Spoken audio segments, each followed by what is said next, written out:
it's Anna, aka Purple Lilies, and this is just a little bit of a life update and just to talk to you guys about, as you can see from the title, the financial aid process. Like, how can you avoid from taking loans out of college, which is something that is very, very, very doable, but you're willing to have to put in the work. So I'm gonna start off with a little life update. So I didn't post really last week because I've had really, really bad weeks. My father got into a car accident and he's okay, thank God, but we're now in the process of making sure that we file, like get a lawyer so that we could pursue with the accident and everything.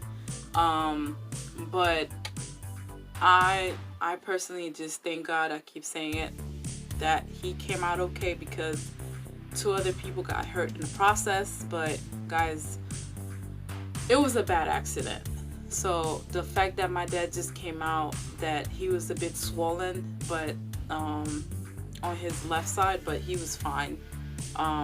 Nothing was broken internal, nothing happened, but gracefully we're moving on, so that process is going on. So let's get into this video. So I mentioned before that this past May I graduated from King University, and I graduated with my bachelor's in therapeutic recreation. And a little bit of information about that is therapeutic recreation is you're basically a recreation therapist that works with different various of populations. It could be older adults, children, seniors, and you are working with them either one-on-ones or group activities that benefit their quality of life. And this could be someone with mental illness, disability, any types of disability. You work with them to bring them that quality of life and reassurance that helps them in a medical way. So that's what the degree I graduated with. And going through Keene wasn't like, I didn't go straight to Keene. When I started there, I actually, out of high school, I went to Westside High School. So all the Westside heads out here, whoop whoop. I went to Westside High School, and then after graduating from Westside High School, my senior year, I'll say, I was looking at the different colors. I was definitely looking at Rutgers. Rutgers was in my top list to get into. Rutgers, I got into that. I got into Rutgers Newark, Brunswick, Fairleigh Dickinson. I forgot which other schools. Like, I got into Montclair. But I had like different places I got like rejection letters also from. But my top school was Rutgers, so I did get into that.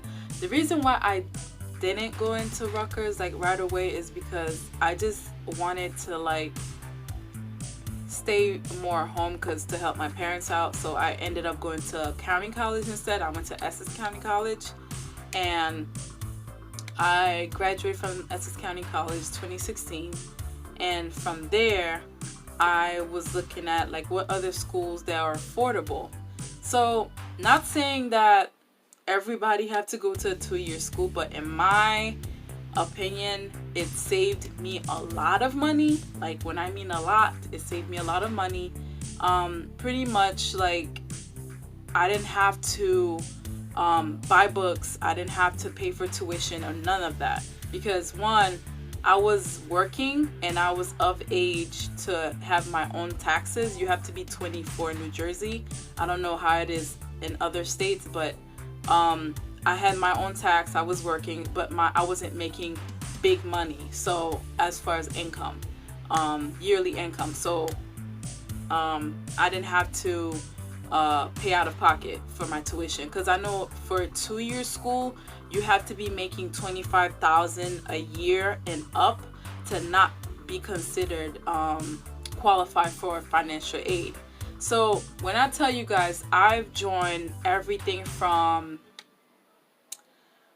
clubs that were providing scholarships. I was a part of the student government. I was part of other small programs in the school that I know was not only benefiting me with my education, but as far as my pocket also. One of the programs that I joined that a lot of people don't really learn about this program until either like they're junior or almost like ready to graduate is EOF, which is the Educational Opportunity Funding program. And this program actually gives you access to a tutor, personal tutor. It gives you a personal mentor. You get a personal counselor. You get personal study time, where I think their area, they had their own floor. If you wanted to use the computer lab and print for free, you had that. So all these small perks where, you know, instead of paying a fee that gets snatched out of your tuition into like another lab on campus, this was like a free space to do free stuff, basically, to learn and use it as much as you need it to succeed with all the subjects and stuff that you were taking while you were in class, while you were in school, my bad. But from there, like, I joined all that, especially EOF. Like, I would tell some of my friends like that didn't know about it that you should join EOF, because once you join that program, I think the requirements were to constantly meet with your advisor. There's a certain times you would get email to go see them and look at it and and revise your curriculum yearly, or not yearly, but like every semester. So as you get closer and closer to graduating, they're looking at different things for you, like different scholarship, what you need to improve to increase your GPA, so that when you transfer, you're gonna be well-rounded, well taken care of. That if, let's say, I had some people I knew that got full scholarships going to 4-year school, so they didn't have to pay anything, but they worked their ass off. They used everything from the system that they had within the EOF program. Like, for me personally, I remember I got a $5,000 scholarship grant, where I had worked closely with NASA, but it was because I was a STEM student. I was in the science like department. My major in when I was at Essex was general science, so I took everything from physics, math, biology, anatomy and physiology. I took all those classes. And when I was graduating, because I was an EOF student, when I was reached out and I did the application for it, I got in. Out of a little small hand group of students, I made sure I worked my ass off. I didn't graduate with a great GPA. I had a 3.2 when I graduated from Essex County going into King University. So I was proud of that, but like I didn't like really get honors or anything. So I only got honors from EOF. They look at if you have a 3.1 and up, you're considered an honor student within their program. So my counselor was an amazing counselor. She worked with me left and right. She kept on me to make sure that I was applying to like a 4-year school, to find out when their open houses were, to go to their open houses. And I'm gonna get to my transition to Keene in a little bit, but I just want to finish with the Essex County. So it was very, very, like, I didn't have my parents holding my hands while going into college, because they were very busy. So like my homework was, when I went to the open house for Essex County out of high school, learning about the financial aid process and the paperwork is very different. This is way before they went into paperless, like online, like every application went online. This was very different. So going into Essex County College, I went to their open house, and I sat there. Guys, this is, I'm just saying this from my point of view, because not everyone's that mature or whatever. Like, some people, they actually needed their parents because they were like 16, 17. I actually graduated high school at 19 instead of like 18, the no more 18-year-old. So I think somewhere like when I was going to school back and forth, like from Haiti to here, I stood a grade back, if that makes sense. So I graduated high school at 19 years old. So when I was transitioning from Kane to from Essex County, from high school, from Westside High School to Essex County, I went to their open house.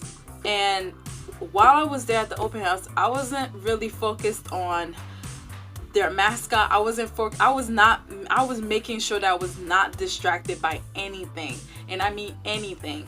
I made sure that my questions for the person that was like chaperoning and showing us around was how much the tuition was, the program that they had that I would be interested at looking at, and how long will it take me to finish. And making sure that whatever I was going to pick, I was going to be committed to it. So I had some stumbles here and there. Even though I did that, when I was doing general science, there's certain things I took longer. I think I took a little bit longer than 2 years to graduate, because it's like every semester a new class would be added to our curriculum. And I remember, because I really wasn't familiar, I know there's some people that graduate from Essex, that Westside High School, that went to Essex County, but I didn't really know anyone that was like really experienced to tell me like, oh, you know, you could like borrow books from people, or you could actually don't have to buy books, like you could actually purchase it online. I didn't know these things, so I'm coming in fresh. I don't know. And I think about like my third semester there, I started really getting familiar with like what to do, what the state aid was, instead of just doing financial aid. There's like different steps. So with that being said, you have your regular financial aid where the school compares from your taxes and everything. Like if you're on your parents' taxes at that point, you will be a dependent student. That's what you would be. So you're using your parents' tax until you're 24, or you're working to let them know that I'm still on my parents' tax and I'm still young. So that's what you use it. If your parents are making $26,000 or more, they will be paying for you out of pocket, because at that point it's like you're in a 2-year school, your parents makes too much and they have to pay for you. But another way you could probably get around that is, while you're in high school, I know some of us, we just try to enjoy high school as possible and like not really focus. Like college is not for everybody. It's not. So if you're the type of person who knows like, okay, I have to go to college to actually succeed, this was like going through that process. Like I told you guys, I didn't have my parents like to actually guide me, saying that, you know, this is what you need to do. I had to make sure I do the research. I went to my counselor, I remember, and I was asking questions like, so what is the state aid? Like one of my friends, actually, she was the one that was, she started before me. And then she actually helped me. I was like, no, I'm going to bring you to this counselor. This is the program that you have to apply for. This is the program. This is the program. And then that's how I was able to join EOF. It's like word of mouth. You have to open and communicate to actually find out what needs to be done. Like if you don't do that, then that's it. You're not going to get the information you need. You're not going to know what perks and what stuff that is in the school, because you're just going to think, oh yeah, I'm paying out of pocket. But there was different scholarships. There's a lot of scholarship in New Jersey. A lot, especially North New Jersey. There's a lot of scholarships because that $5,000 scholarship, I only got it, you guys, because of one of my professors. If it wasn't for her, because I remember I took chemistry and she helped me get it, because I kept asking her, so what different scholarship that they have, what different grants can I get for student that's in my major STEM.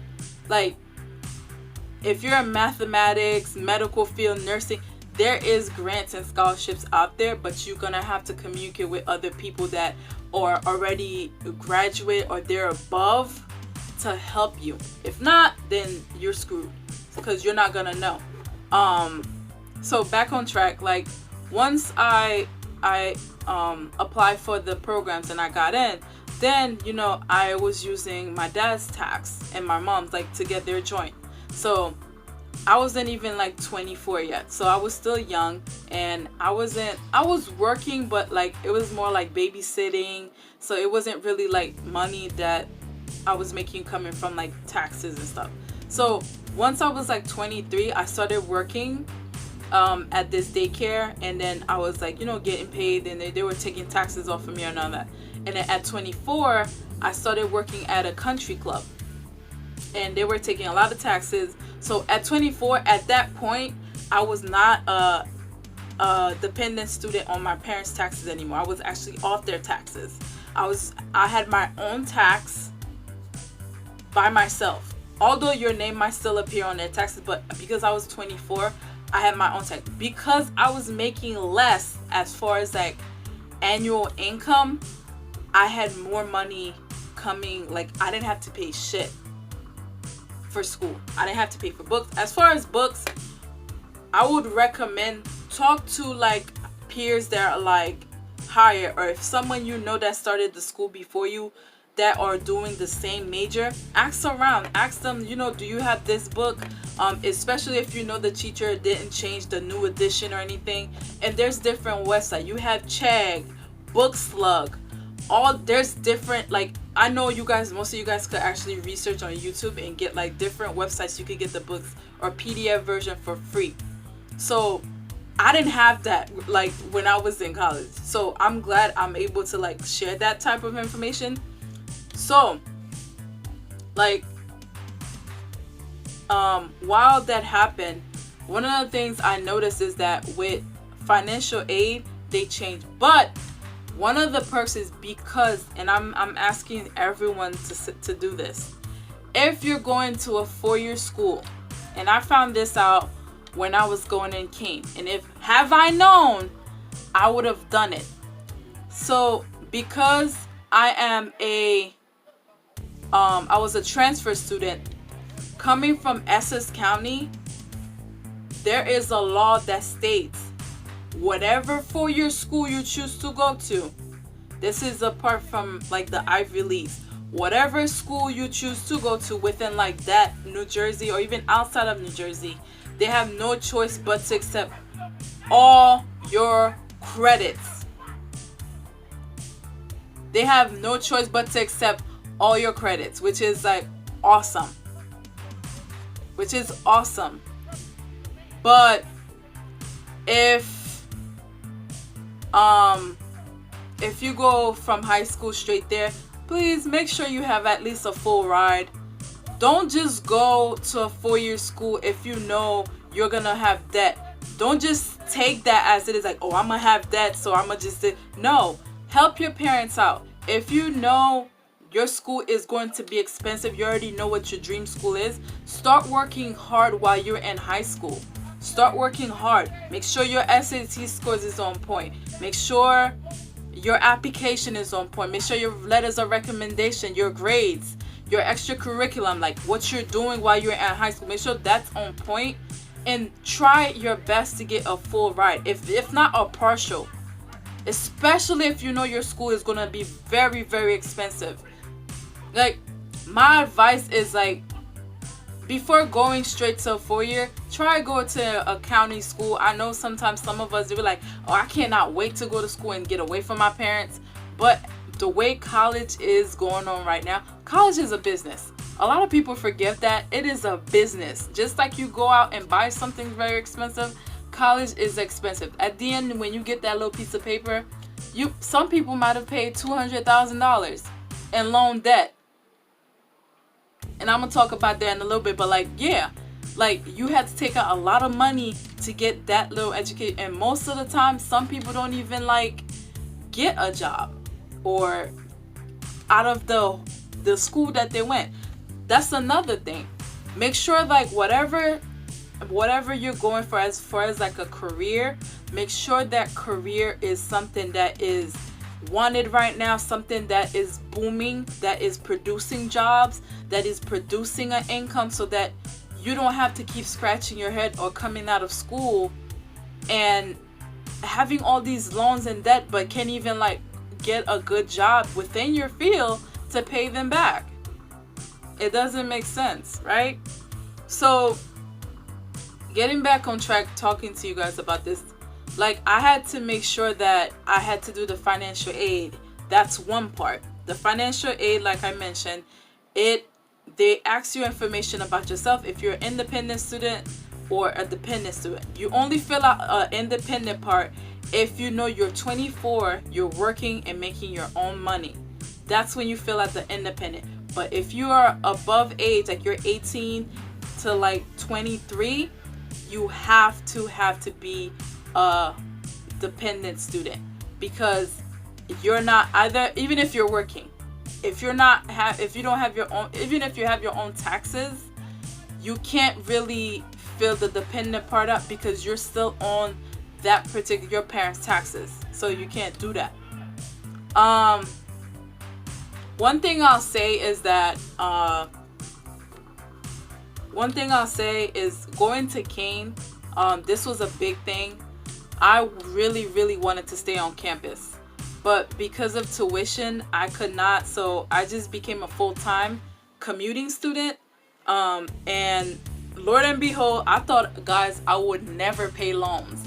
But my senior year, because of everything that was going on with the Trump administration, they cut one of the grants that usually I would get while being in school, and I had to take out $2,000. I wasn't really ashamed. I was really actually surprised it was that little, but I thank God it was that small, because the horror stories I would hear from other people taking $200,000.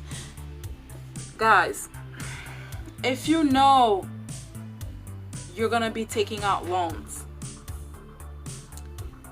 why would you take out more than you need? Because it's all interest added on at the end of the day. Why would you take out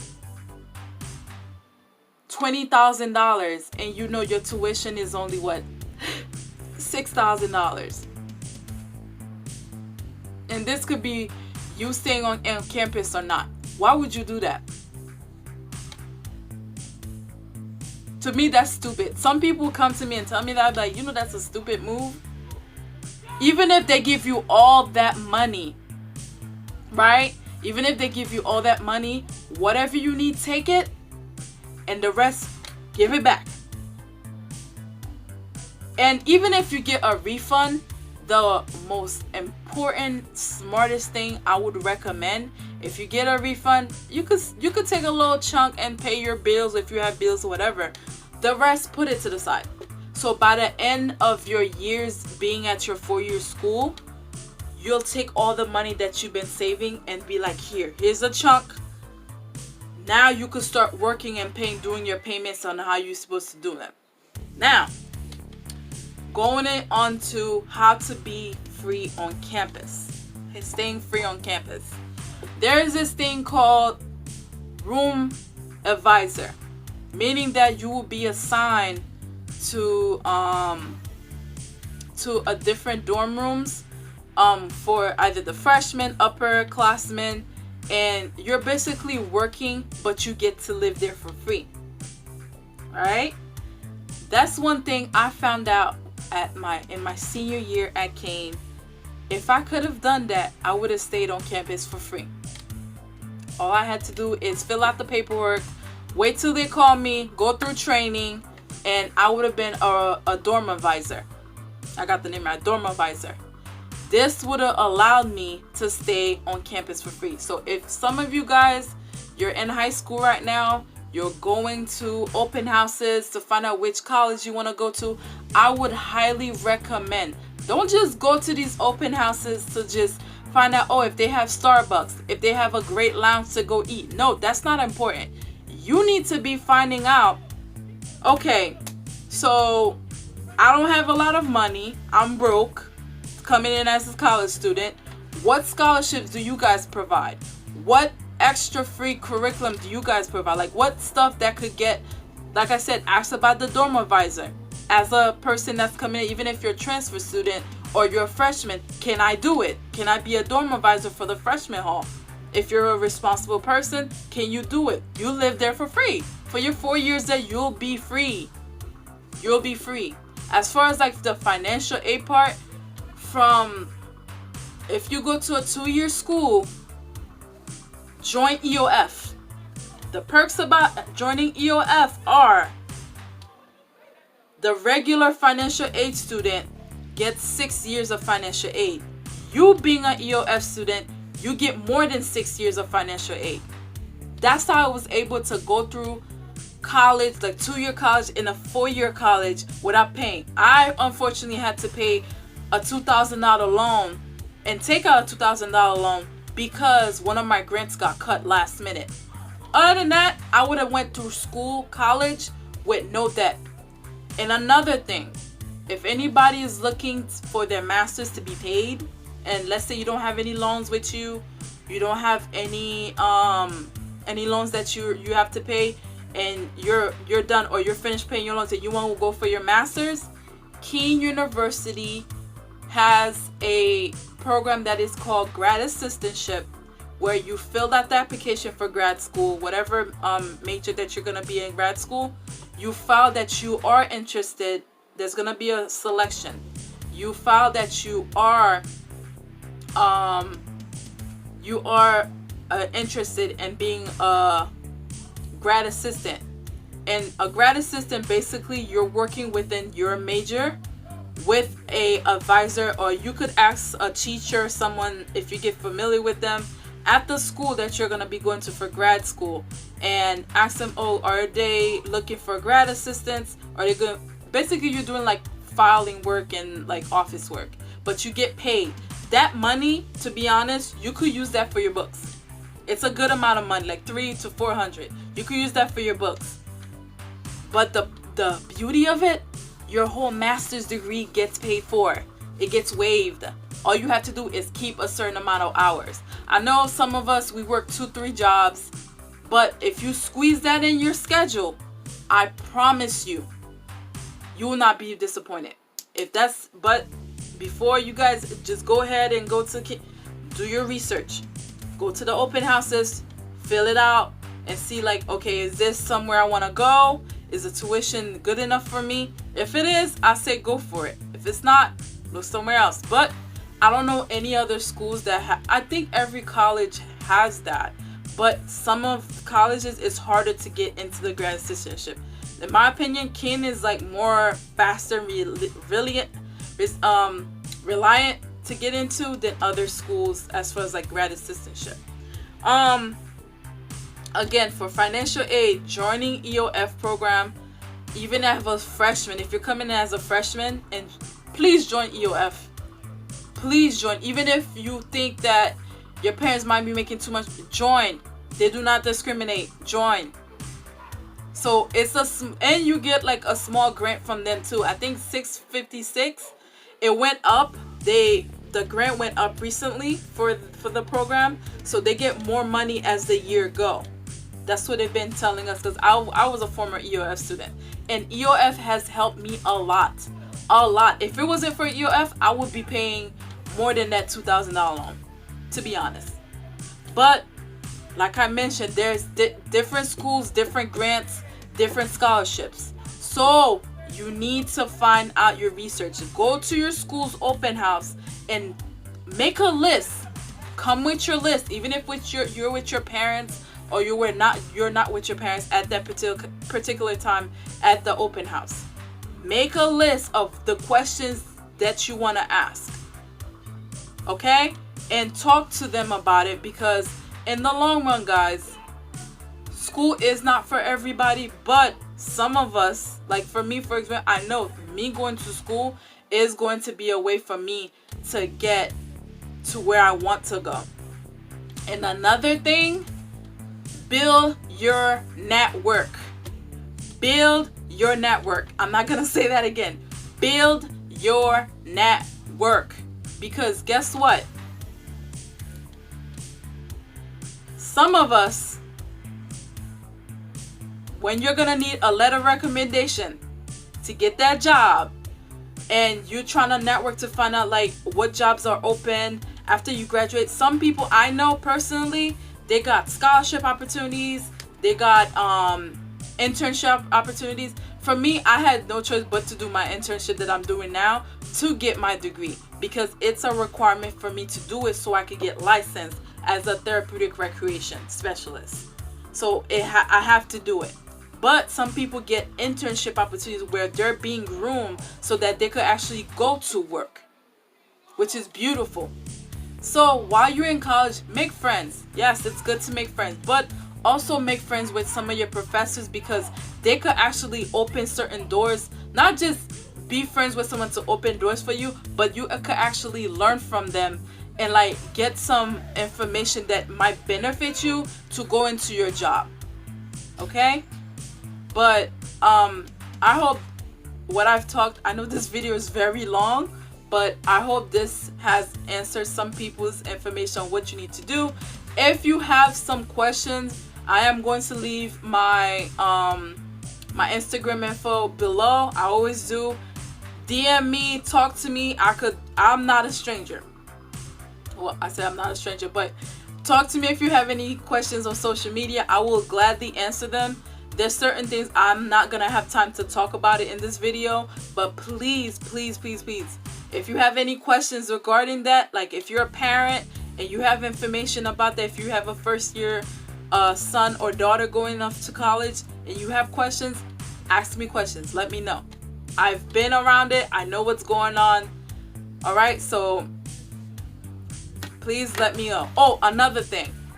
There is another grant that I had when I was in college. It's called HESA, and now turned into NJ-FAMS, where this is like the state aid that you get. A lot of students don't know about that. They know, oh, just fill out the financial aid and then that's it. No, you have EOF, financial aid, state aid, which is NJ-FAMS/HESA.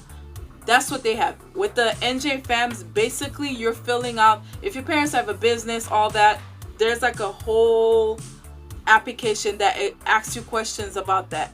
And based on your answer, it determines if you get a lot of money from the $363. Okay? So this is Anna, aka Pearly. I'm gonna end the video. I'll see you guys next time.